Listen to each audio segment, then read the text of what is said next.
Bapak Ibu Saudara, melalui kehidupan para rasul dan pengikut Kristus, kita dapat belajar seperti apa Kristen yang normal itu. Sekali lagi, dari kehidupan para rasul atau pengikut Kristus, kita bisa belajar tentang seperti apa Kristen yang normal itu. Kalau kita mau mengetahui sesuatu secara akurat, tajam, dan terpercaya, maka kita harus belajar berdasarkan sumber awal atau orang yang pertama kali memulainya. Ya, ada istilah sumber primer seperti itu ya. Kalau kita mau belajar sesuatu secara akurat, tajam, dan terpercaya, kita harus belajar dari sumber aslinya, sumber awalnya. Contoh Bapak Ibu Saudara, kalau kita mau belajar mengetahui seperti apa pria normal sebelum jatuh dalam dosa, wanita normal sebelum jatuh dalam dosa, ya kita harus belajar dari Adam dan Hawa, Bapak Ibu Saudara. Sebelum jatuh dalam dosa, normalnya mereka mengasihi satu dengan yang lain. Mereka mengasihi Tuhan, taat pada Tuhan. Tentu saja mereka tidak semudah itu juga berbuat dosa. Nah, seperti inilah kira-kira pria atau wanita yang normal sebelum jatuh dalam dosa. Demikian juga kalau kita mau belajar tentang iman yang normal, kita harus belajar dari Bapak Abraham, Bapak Ibu Saudara. Dari Bapak Abraham kita bisa belajar iman yang normal. Iman yang normal itu seperti apa ya? Taat tanpa mengerti. Abraham memiliki penundukan diri tanpa batas dan lain sebagainya. Kalau kita ingin belajar Kristen yang normal, kita belajar dari para rasul dan pengikut Kristus pada waktu itu. Jemaat yang ada di Korintus, Efesus, Antioquia, dan sebagainya. Merekalah yang memulai kekristenan pada waktu itu. Nah, sebenarnya Kristen yang normal itu bukan hanya bisa diaplikasikan pada waktu itu saja. Jadi salah kalau ada orang bilang kekristenan mula-mula itu tidak bisa diterapkan di masa sekarang atau tidak bisa diaplikasikan zaman sekarang. Oh, salah Bapak Ibu Saudara. Kristen yang normal itu bukan hanya bisa diaplikasikan pada waktu itu saja, melainkan saat ini juga. Artinya Bapak Ibu Saudara, Kristen yang normal itu masih relevan diaplikasikan pada hari ini. Inilah luar biasanya kekristenan Bapak Ibu Saudara. Masih relevan untuk diaplikasikan hingga hari ini. Nah Bapak Ibu Saudara, untuk mempelajari Kristen yang normal, saya mengajak kita melihat kondisi atau latar belakang para rasul dan pengikut Kristus pada waktu itu. Seperti apa kehidupan mereka pada waktu itu Bapak Ibu Saudara. Banyak persoalan yang mereka hadapi. Ayat Alkitab mencatat bahwa para rasul, jemaat mula-mula, pengikut Kristus pada waktu itu mengalami aniaya. Tidak hanya dianiaya Bapak Ibu Saudara, mereka dihina, mereka difitnah, dan lain sebagainya. Nah Bapak Ibu Saudara, karena persoalan ini, mereka punya persoalan baru. Yaitu apa? Persoalan hidup sehari-hari. Mau makan jadi susah, mau minum jadi susah, mau cari nafkah jadi susah, mau mikirin masa depan juga jadi susah. Karena persoalan-persoalan ini Bapak Ibu Saudara. Bahkan ada kalanya mereka takut, ada kalanya mereka khawatir, ada kalanya mereka ingin menyerah. Tapi luar biasa, satu dengan yang lain Bapak Ibu Saudara saling menguatkan. Bapak Ibu Saudara, saya merekomendasikan kita menonton satu film, Paul, Apostle of Christ. Saya sudah nonton film ini. Dari film ini kita bisa melihat secara langsung Bapak Ibu Saudara seperti apa kehidupan para rasul pada waktu itu. Seperti apa kehidupan jemaat mula-mula atau orang Kristen, pengikut Kristus pada waktu itu. Kita bisa lihat Bapak Ibu Saudara. Luar biasa Bapak Ibu Saudara. Nah, dengan kata lain, walaupun beda persoalan dengan kita, namun persoalan yang mereka alami tidak kalah sulitnya dengan persoalan yang kita alami hari ini. Setuju ya Bapak Ibu Saudara ya? Walaupun kita juga hari ini punya persoalan dong. Pasti dong kita punya persoalan. Tapi saya mau beritahu Bapak Ibu Saudara, walaupun beda persoalan, tapi persoalan yang mereka alami tidak kalah sulitnya dibandingkan persoalan kita hari ini. Bahkan Bapak Ibu Saudara, kalau dunia ini bisa dibalik, saya yakin Bapak Ibu Saudara tidak bermaksud mengecilkan atau mendiskriminasi atau menghina. Beberapa orang Kristen kalau dibalik di zaman itu Bapak Ibu Saudara belum tentu bisa setia seperti mereka. Belum tentu Bapak Ibu Saudara. Kalau dibalik orang Kristen hari ini nih, beberapa orang Kristen hari ini dibalik ada di zaman itu, belum tentu setia seperti mereka. Nah, meski demikian saya tidak mau mengatakan bahwa mereka atau kitalah yang lebih susah. Tidak, Bapak Ibu Saudara, masing-masing sesuai porsinya. Saya percaya Tuhan itu maha adil. Tuhan maha tahu. Tuhan tahu mana porsinya. Tuhan memberikan porsi yang adil. Nah, yang jelas begini Bapak Ibu Saudara, baik mereka maupun kita hari ini sama-sama punya persoalan hidup sehari-hari.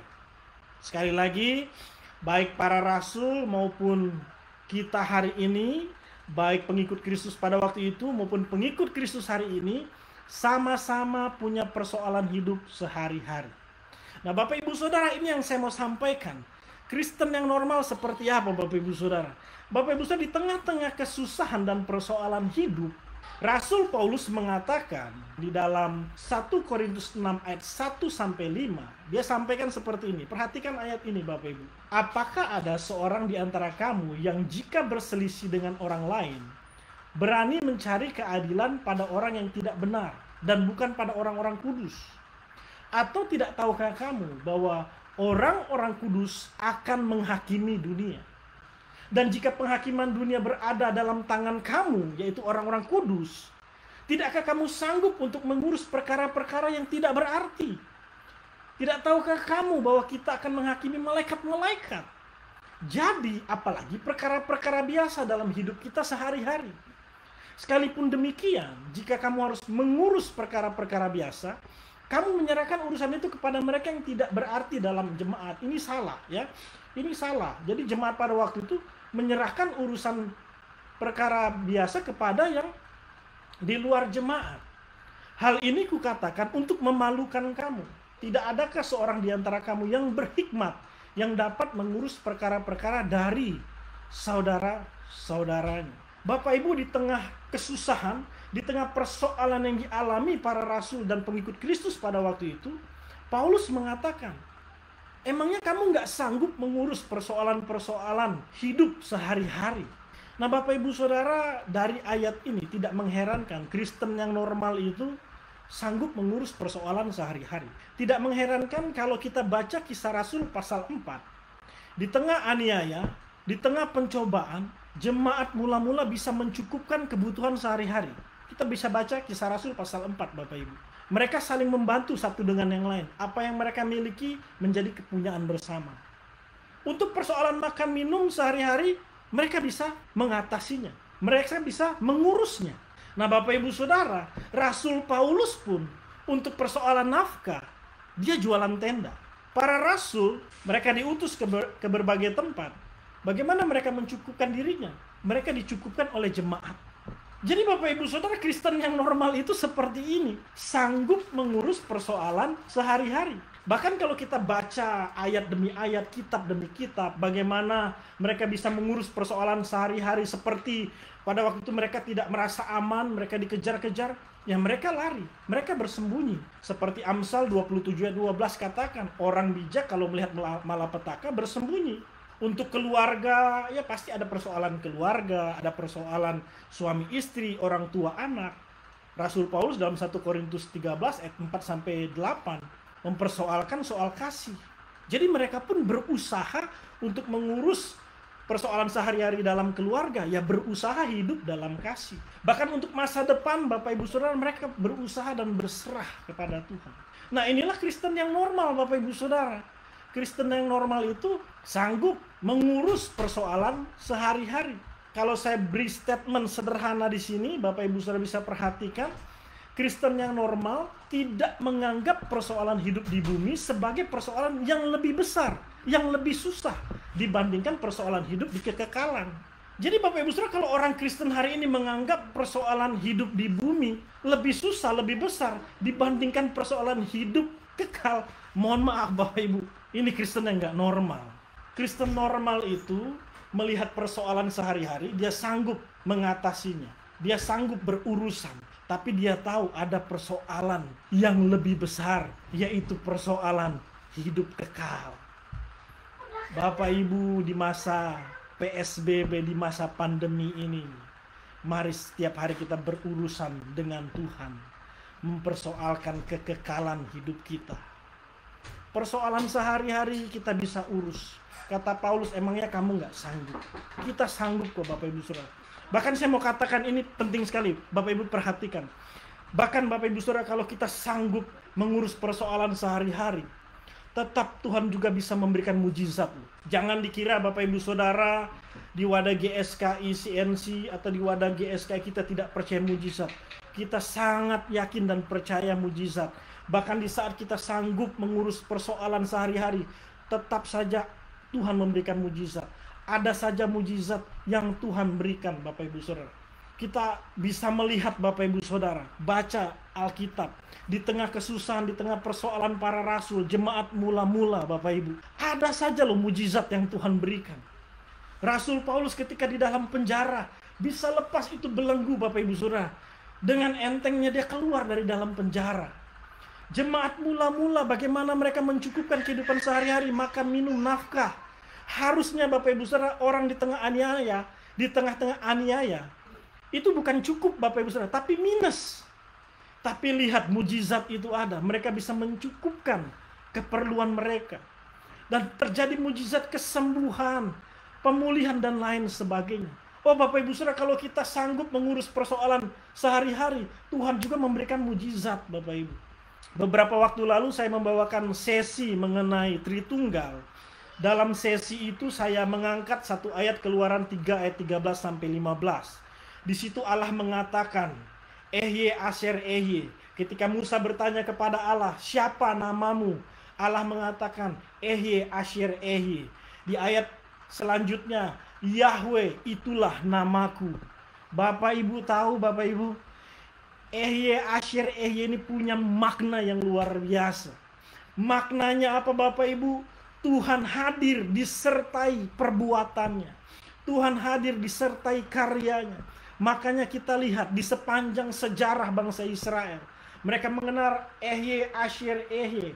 Mereka mengenal Allah Yahweh. Di sepanjang sejarah bangsa Israel, Allah menyatakan perbuatannya, Allah menyatakan karyanya kepada bangsa ini. Dan melalui karyanya dan melalui perbuatannya, bangsa ini bisa mengenal Allah yang benar.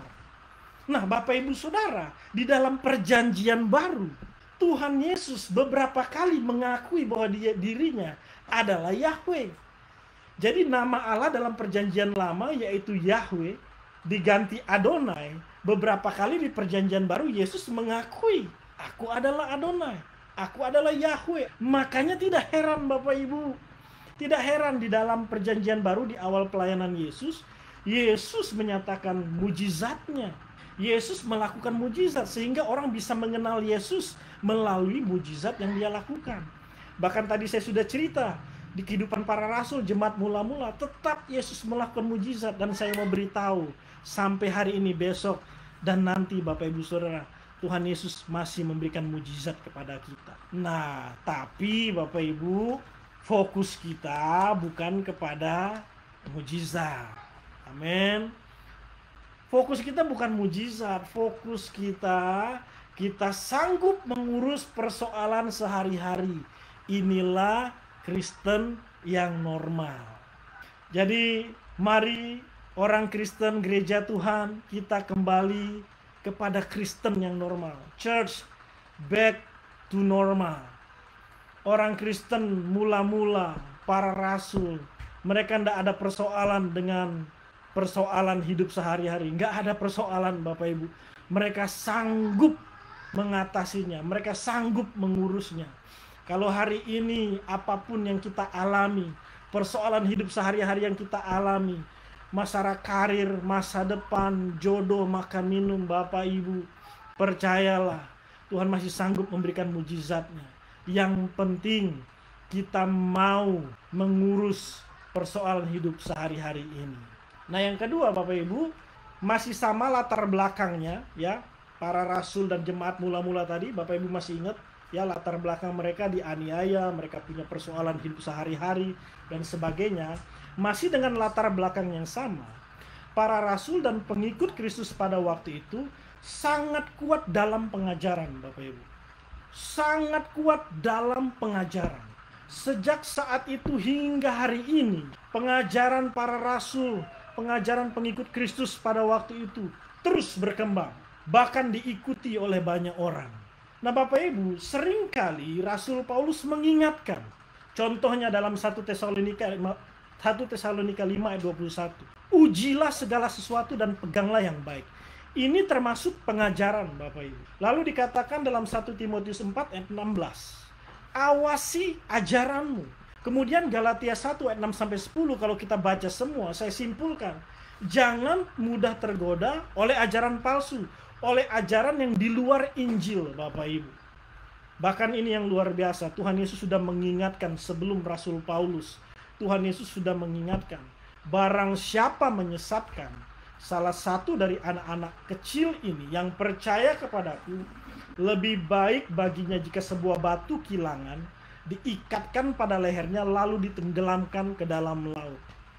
Barang siapa mengajar yang salah, menyesatkan Bapak Ibu Saudara, lebih baik baginya ditenggelamkan ke dalam laut.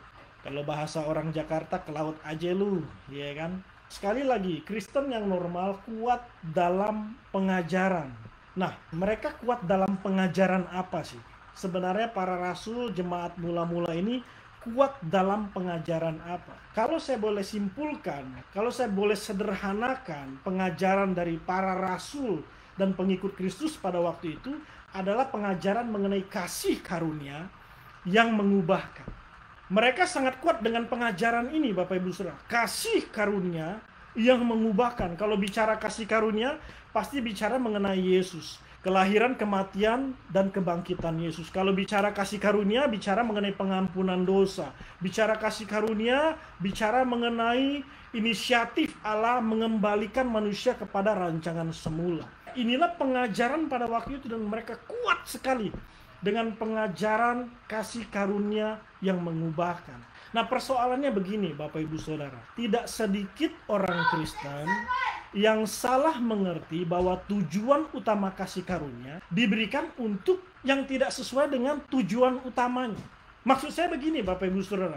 Tidak sedikit orang Kristen salah mengerti. Mereka mengira tujuan kasih karunia diberikan untuk mengubahkan dari manusia berdosa jadi tidak ada persoalan berbuat dosa. Ini salah mengerti mengenai pengajaran kasih karunia. Mereka mengira dengan adanya kasih karunia dari orang berdosa menjadi tidak persoalan berbuat dosa. Mengubahkan apalagi kasih karunia? Kasih karunia mengubahkan dari miskin jadi sukses, kaya makmur diberkati. Ini salah mengerti Bapak Ibu Saudara. Ada lagi yang persepsinya salah. Kasih karunia itu meluputkan orang dari sakit penyakit, penderitaan, bahkan neraka. Bapak Ibu, saya tidak menyangkal bahwa kasih karunia sanggup melakukan itu semua. Saya tidak menyangkali bahwa kasih karunia dapat mengubah orang, dapat mengubah keadaan orang. Tapi itu bukan tujuan utama kasih karunia diberikan. Kalau tujuan utama kasih karunia mengubahkan dari manusia berdosa jadi tidak persoalan berbuat dosa, dari miskin jadi sukses, kaya diberkati, dari orang yang ragu-ragu masuk surga jadi yakin masuk surga. Akhirnya Bapak Ibu Saudara, pengajaran kasih karunia yang mengubahkan ini tidak relevan. Coba Bapak Ibu Saudara perhatikan baik-baik. Tidak relevannya kenapa? Loh, kita lihat banyak orang Kristen sudah menerima kasih karunia, tapi masih ada saja orang Kristen yang hidup dalam dosa. Masih ada saja orang Kristen yang, maaf kata, secara ekonomi masih di bawah rata-rata. Masih ada orang Kristen yang sakit, belum sembuh. Masih ada orang Kristen yang menderita. Bahkan masih ada orang Kristen yang ragu, saya masuk surga atau neraka nggak ya? Nah, akhirnya pengajaran kasih karunia yang mengubahkan ini tidak relevan karena apa? Karena pengertian yang salah tadi. Bapak Ibu percayalah bahwa tujuan utama kasih karunia diberikan agar orang percaya mengalami perubahan ke arah yang benar. Sekali lagi, pengajaran mengenai kasih karunia yang mengubahkan, tujuan utama dari pengajaran ini agar orang Kristen mengalami perubahan ke arah yang benar. Bapak Ibu boleh baca Efesus 4 ayat 11-16. Di sana jelas dikatakan, para rasul, para nabi dan sebagainya, mereka mengajar agar orang Kristen mengalami pertumbuhan, agar orang Kristen mengalami perubahan ke arah Kristus, ke arah yang benar Bapak Ibu. Inilah tujuan dari kasih karunia diberikan, Bapak Ibu Saudara. Yang lain itu bonus. Kalau ada orang Kristen setelah menerima kasih karunia, dia diberi anugerah, dia bisa jadi sukses, jadi makmur, itu bonus. Itu bukanlah tujuan utamanya, Bapak Ibu. Bapak Ibu, di dalam wadah ini kita tidak boleh mensampingkan pengajaran kasih karunia. Tidak boleh, Bapak Ibu. Pengajaran kasih karunia penting sekali. Tapi kita harus ingat, kita harus tahu bahwa tujuan utama pengajaran kasih karunia adalah mengubahkan orang Kristen ke arah yang benar. Makanya saya buat satu statement sederhana di sini, Bapak Ibu Saudara. Lepas dari benar atau tidaknya suatu pengajaran, orang yang kuat dengan pengajarannya akan kuat juga dalam pengaplikasiannya. Lepas dari benar tidaknya sebuah pengajaran, lihat saja Bapak Ibu Saudara, orang-orang yang sangat mempercayai atau memegang kuat pengajaran hyper grace, teologi kemakmuran, teologi penderitaan, termasuk pengajaran-pengajaran di luar Kristen, lepas dari benar salah dulu. Mereka apa, Bapak Ibu Saudara? Mereka juga kuat dalam pengaplikasiannya. Dan inilah yang terjadi atas kehidupan para rasul, para murid pada waktu itu, orang-orang Kristen pada waktu itu, jemaat yang ada di Roma, Efesus, Korintus, Antioquia, dan sebagainya. Setelah mereka menerima kasih karunia, mereka mengalami perubahan. Kasih karunia yang mengubahkan, Bapak Ibu. Saya harus akui, atau kita juga harus mengakui bahwa pengajaran kasih karunia yang mengubahkan ini memang sulit. Faktanya ada orang yang gagal atau berhenti mengikut pengajaran ini karena persoalan hidup. Ya mana kuat lah Pak, kita ngelihat persoalan hidup aja kita nggak kuat, disuruh berubah, disuruh menjadi seperti Kristus, disuruh fokus langit baru, bumi baru. Ada orang-orang yang gagal akhirnya, berhenti mengikuti pengajaran ini. Dan tidak usah heran Bapak Ibu, itu sudah terjadi sejak dulu. Jangankan kapasitas orang Kristen hari ini. Ada para rasul, ada murid-murid, ada orang Kristen yang pada waktu itu, mereka gagal, berhenti mengikut pengajaran ini. Mereka nggak kuat mengikut pengajaran ini, Bapak Ibu Saudara. Akhirnya pengaplikasiannya juga nggak kuat.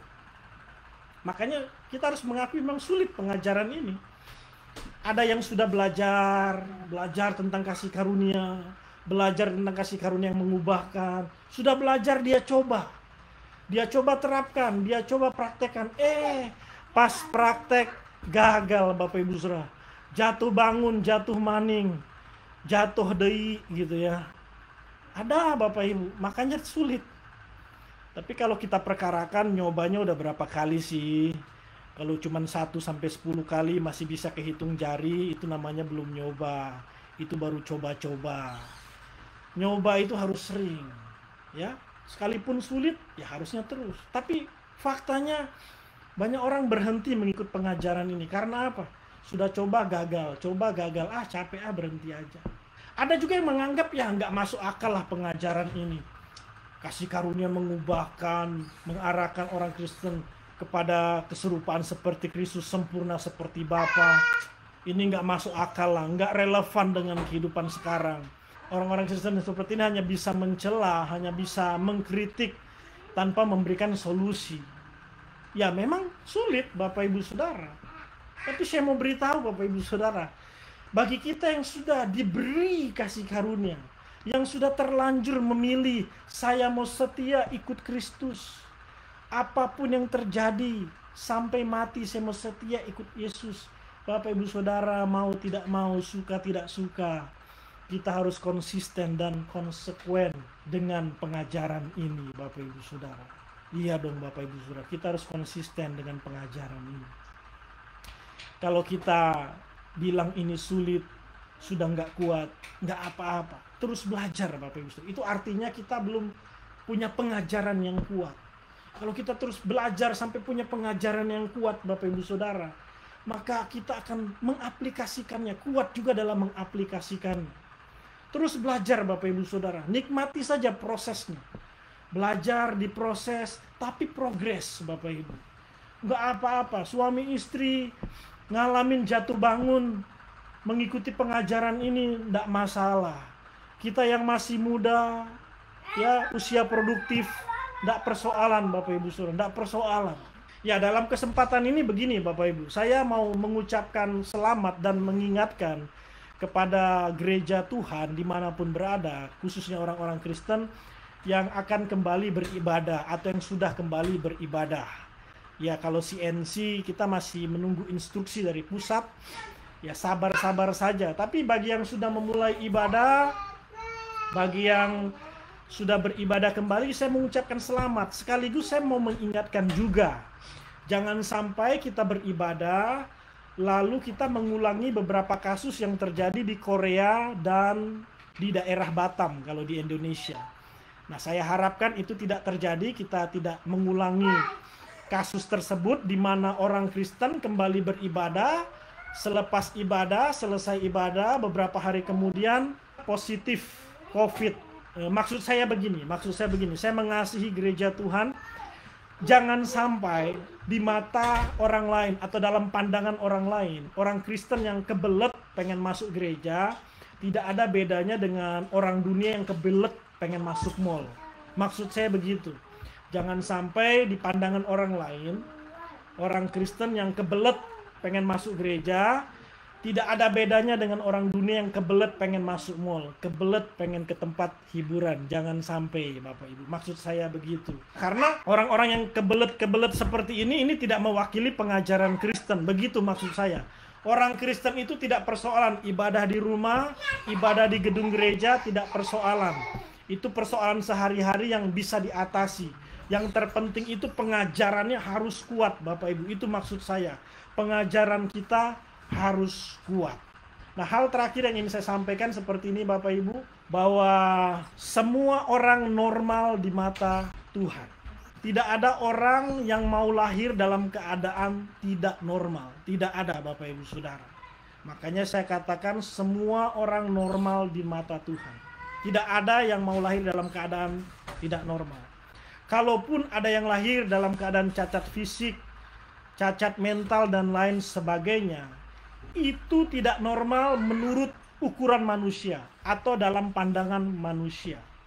Lagi pula begini Bapak Ibu Saudara, sesempurna apapun seseorang secara fisik, secara mental, tetap saja ada cacatnya ya, tetap saja ada kurangnya. Karena itu begini Bapak Ibu Saudara, kita harus menjadi orang normal di mata Tuhan yang mau menjadi Kristen yang normal. Sekali lagi Bapak Ibu Saudara, semua orang normal di mata Tuhan. Karena itu kita harus menjadi orang yang normal di mata Tuhan, yang mau menjadi Kristen yang normal. Jangan sampai Bapak Ibu, sudah tidak normal di mata manusia, kita tidak normal di mata Tuhan. Kita tidak jadi Kristen yang normal maksud saya. Jangan sampai sudah tidak normal di mata manusia, kita tidak menjadi Kristen yang normal. Jadilah Kristen yang normal, sanggup mengurus persoalan hidup sehari-hari, dan kuat dalam pengajaran. Puji Tuhan, Tuhan Yesus mengasihi kita semua.